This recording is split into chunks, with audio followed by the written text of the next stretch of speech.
A పాఠశాలలోనైనా teachers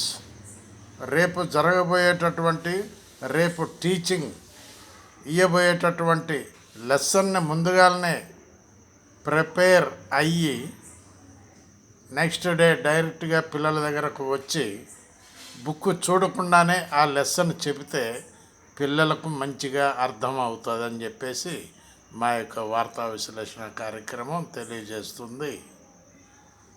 all teachers, all schools, all head masters and ప్రిన్సిపల్స్కి మా యొక్క సూచన అని మా యొక్క వార్తా విశ్లేషణ కార్యక్రమం తెలియజేస్తుంది. టీచర్స్ రేపు చెప్పబోయేటటువంటిది ముందుగానే ప్రిపేర్ అయ్యి నెక్స్ట్ డే రావడంతో, క్లాసులోకి ఎంటర్ కావడంతో ఆ యొక్క లెసన్ను టీచ్ చేయాలని చెప్పి దాని గురించి వివరంగా చెప్తే సరిపోతుంది అని చెప్పి మా యొక్క వార్తా విశ్లేషణ కార్యక్రమం తెలియజేస్తుంది. Thank you. బివి ప్రసాద్, హైదరాబాద్.